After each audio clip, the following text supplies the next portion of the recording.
YouTube, it's Tom.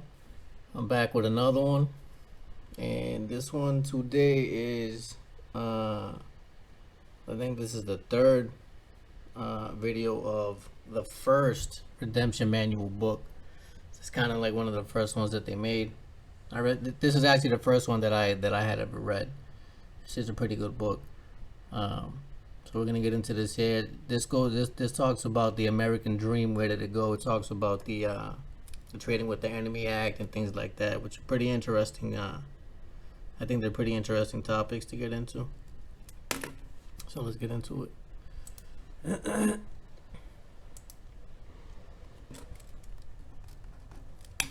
Alright, so here it says, the American dream, where did it go? March 9th, 1933, a day that will go down in history and infamy, spoken on a different day, but applies more surely for this day, by Franklin Roosevelt.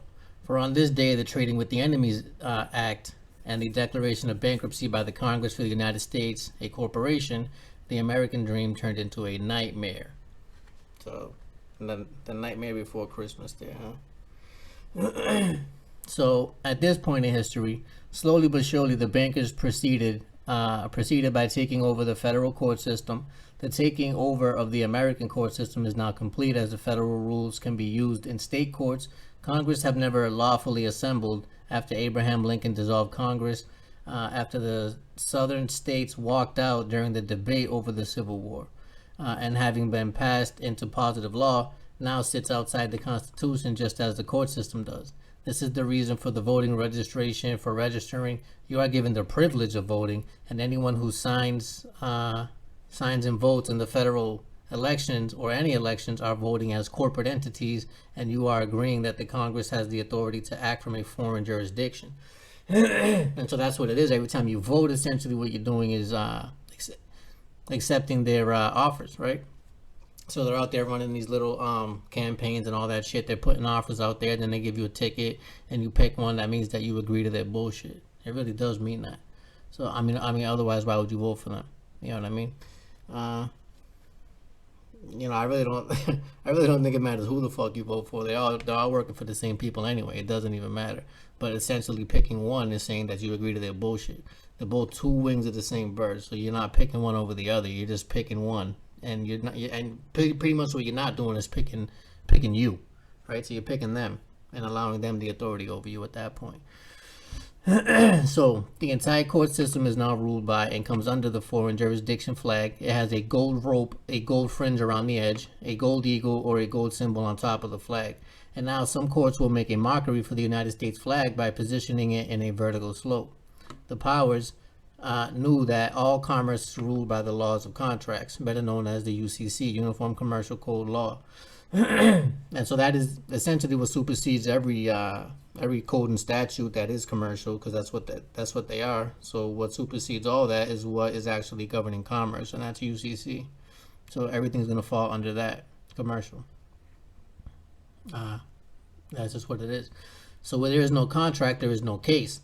Right, so they have to prove that you in some way, shape, or form knowingly entered into a contract with them, agreeing to be bound by their bullshit at any point, which I'm sure they'll pull out a million freaking different ways that you entered into contracts without you knowing, but they'll show you, probably a million different things you did, different things you said, actions you took or didn't take, and things like that, just to try to be like, oh, okay, well, look, this is how we're fitting you into this category, because their main goal has to be to try to get you to fit into one of the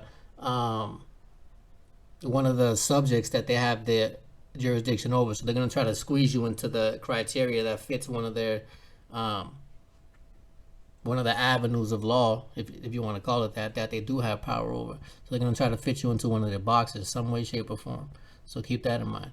And that's why it's crucial to get your contracts in place prior to any of that bullshit, to avoid any confusion. So that way, if there is any question about anything, it's that what part of your contract says that you agree to anything that's in theirs, because it specifically is clear in the language of the estoppel and things like that as to which laws that you're going to be subjecting yourself to at that point, because that's what your contract is. You're agreeing to the terms that are in your contract, and essentially they're going to become bound by it. Right? Because they're public servants. So you got to have your contracts in place prior to any of the bullshit to avoid that nonsense. Not that it makes you exempt from dealing with that, because essentially you're dealing with people too, and these people can do whatever the fuck that they want, right? They may not get away with it in the end, but they can do whatever the fuck that they want in the meantime, right? When nobody's looking, and everybody's looking. To be honest, I don't think there was ever a point where people did shit when nobody was looking. All right, everybody fucking seen everything. So anyway, what do we got here? So the powers knew that all commerce is ruled by the laws of contracts, better known as UCC law, where there is no contract, there is no case. The teaching began in school that any contract you sign is a valid contract and that you must fulfill it. This is a good saying as long as it is between two living souls, with all the contract revealed for both parties and signatures of both parties thereto. The heretical saying, good credit is the most important thing that you have. So a valid contract has 4 parts, essential elements. So 1 is going to be the offer, 2 is the consideration, 3 is the acceptance, and 4 the signatures by all parties for the contract. Only the parties that have signed the contract can enforce fulfilling the contract. Right? So without the consent by both parties, a lawyer cannot settle any dispute that may arise from a lawful contract. A creator created man. Oh, our creator created man. So the creator gave man the right forming government. Man gave government the right for forming corporations. As man has no right nor the ability for ruling his creator, the government has no right or the ability for ruling its creator. So, because you can't have more power than what it is that created you. Essentially, those are the rules. I mean, those can be played out differently down here. So, and illusion is used by the democracy, corporate government, and gave man a corporate name, and made him a legal fiction by writing his name in all capital letters with the middle name only in initial. The proper name for a living soul is written in upper and lowercase letters, the first and middle name being the sovereign name, and the last name is the family name. The real name for a living soul is I, me, myself, my, or myself. So I go with me or I. Definitely use I am a lot, because what else are you? So government, being a creation of mankind, is only a piece of paper, and that's a fact too. So government exists essentially mainly and primarily in your mind, right? So if you were ever to go into court and ask the government to stand up and raise its hand and state its name for the record, it could never do that. You're only going to be dealing with administrators and employees of something that only exists on paper. So, I mean, you see what it is. You know what I mean? It's already just a bunch of people acting, and you know that because they're wearing costumes. You know what I'm saying? So if you weren't ever trying to pretend to be something else, you don't have to put on a costume, because you already are, right? So keep that in mind. So as the government, being a piece of paper, could only create a corporation, which in itself is only a piece of paper, neither being able to sign a lawful contract with a living soul, as all governments are corporations themselves. They do not have the ability to sign a lawful contract, for whomever who be so brave make themselves liable for the execution of the contract, thereby losing their limited liability to prosecution for breach of contract. All corporations then must have someone speak for them, and the government came up with this with their own solution: the lawyer, who has been appointed to speak for all corporations in the court that they have created, right? And so this is why they practice the procedural law, essentially, mainly, which isn't even law. It's just the way that they like to play the game in court, essentially, if you will. So that's what that's going to come down to. Procedure is basically the game that they play back and forth, the little racket that they have going on there, throwing the ball back and forth. So what do we got here? So the government came up with the solution to the lawful contract, and it is called the unilateral contract.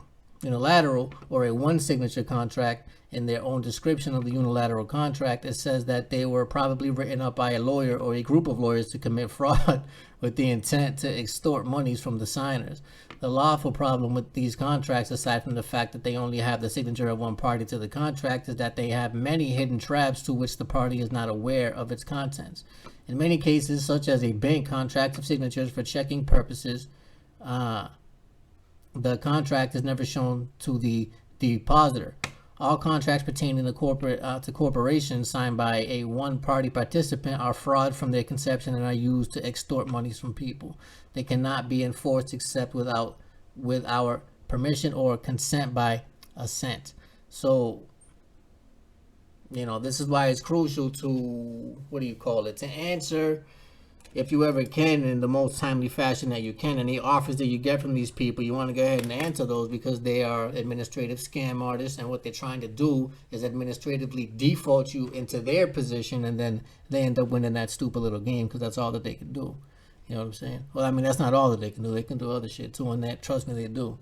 But essentially, that's the main part of their game. You know what I mean? Is to default you in on a administrative process, right? So that's why you got to learn that too. That shit is crucial.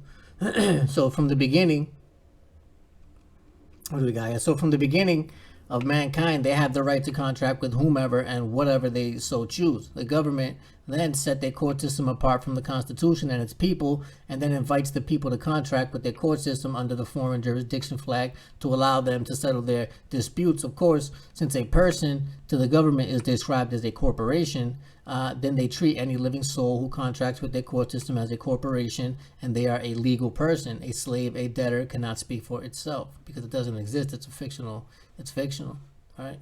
Because first of all, the debt's fake, so how can it be applied to a real person? So it only is ever really applied to the fictional beings, right? It's never been you. So the first thing that crosses the mind of the parties when receiving a letter from a lawyer, attorney, counselor, esquire, stating that you have been sued, it is to run the phone call.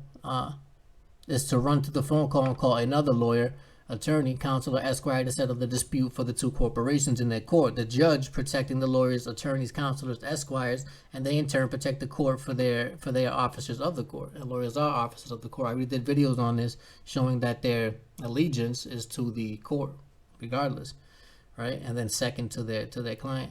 So the system is called a legal system because it is legal what they are doing. Legal meaning with your consent.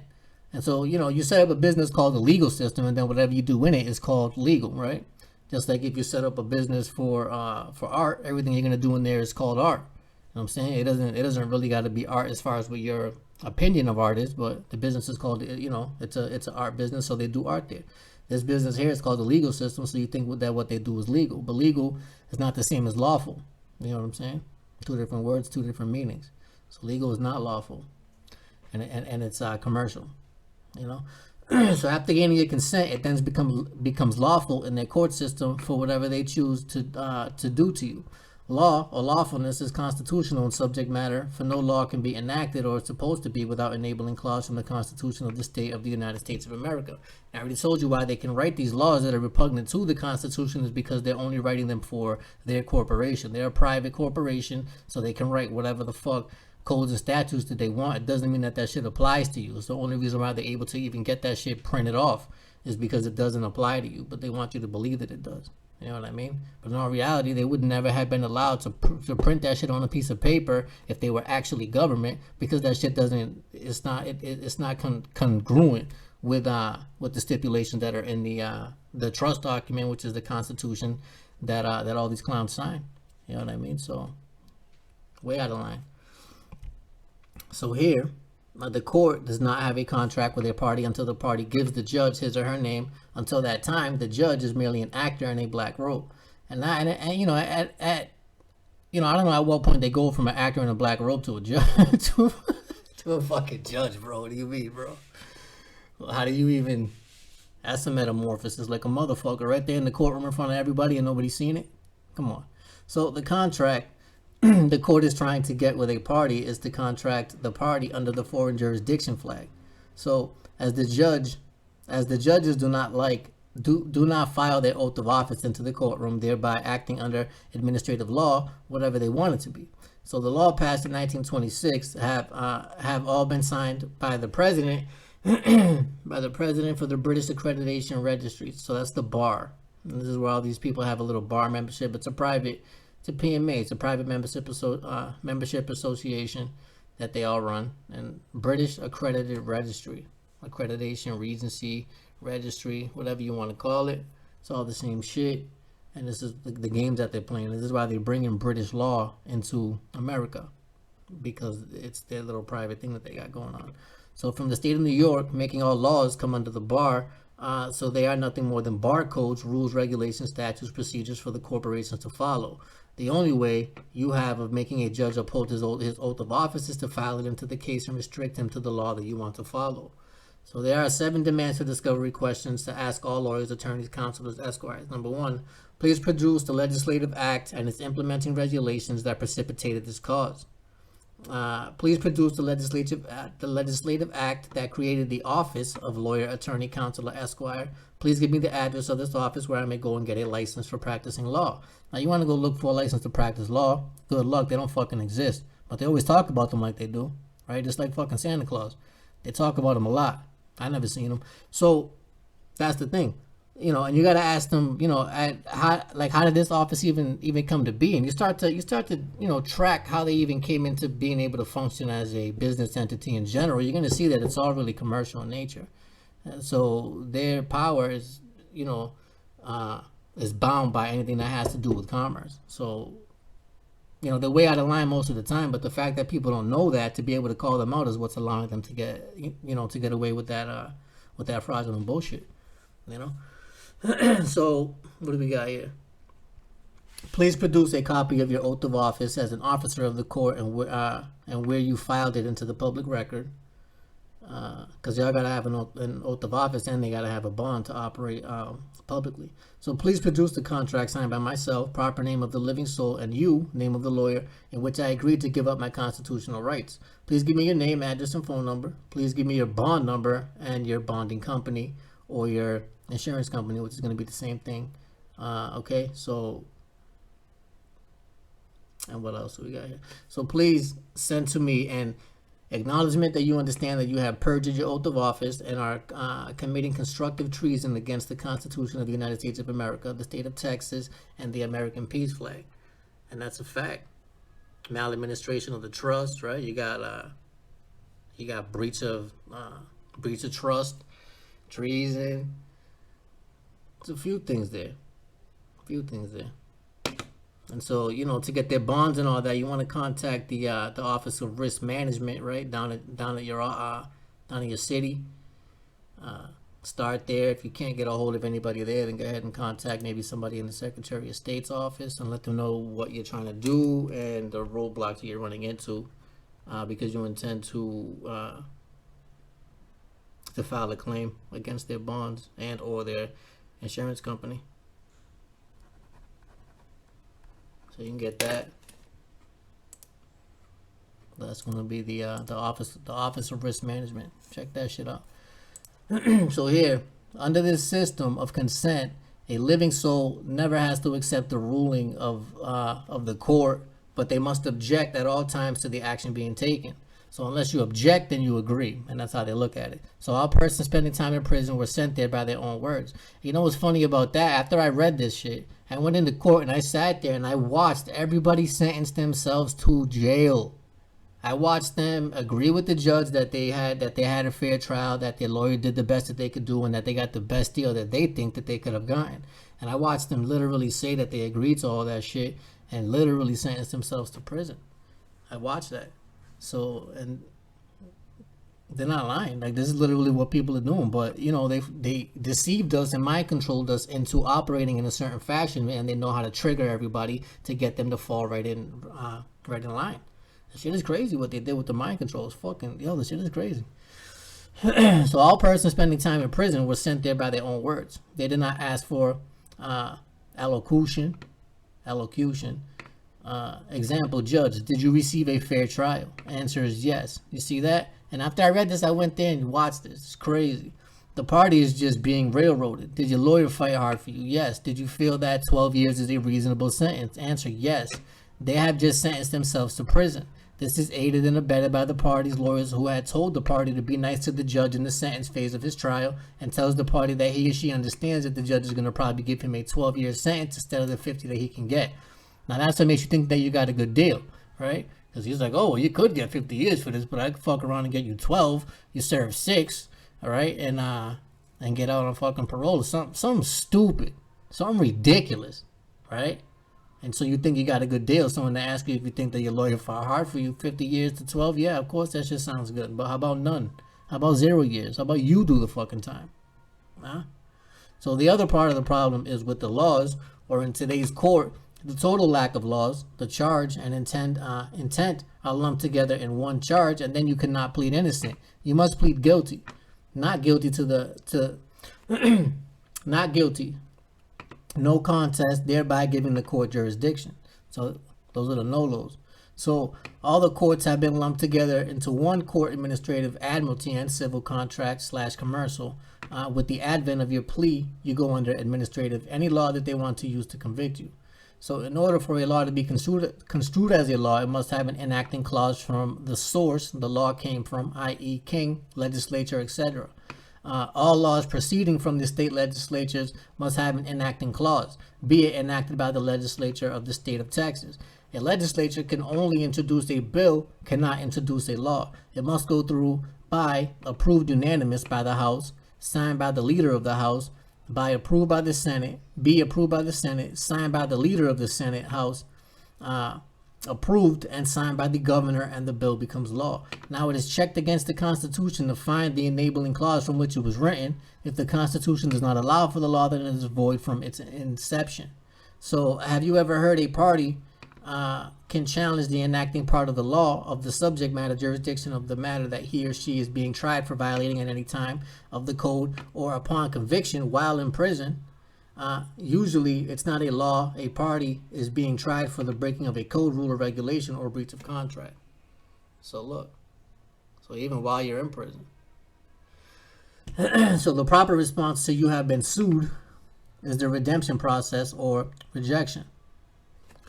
So returning their contract unsigned in full with the truth in lending. Never let an attorney or a lawyer send you any document without accepting it for value or rejecting it. Return without a signature in a full accord with truth in lending. They may say anything to you in their first letter, and they may think that it is harmless. A rattlesnake seems harmless and makes a pretty noise, but is deadly when it strikes. Have you ever heard the phrase, "You don't need to respond"? Do not believe it. Respond with the redemption process or reject. Return without a signature in full accord with the truth in lending. Do not contract with the third parties. Tell them to get lost. Tell them that they are fired. So we now understand that the government gains power of attorney over us when we are born, and they take our birth certificates and make a negotiable instrument out of them, right? So, and this is what we do too as well with the redemption process. When we're setting up our private banking, we take our birth certificates and make negotiable instruments out of them as well. We create a bond with them. Okay, so we now know that through the Social Security system, administration, and the issuance of the number, we are recorded as a trust, and the living soul is made the trustee of the straw man that we have created. So we now have our power of attorney in fact, and we now know which form to fill out for our taxes. We have already won. So, and that's the game. That's the game. And it really is a fucking game. Big ass Monopoly game. It's crazy. So it is a game of chess. Stop playing checkers with these clowns. That's what I got for you for now. Until we meet again.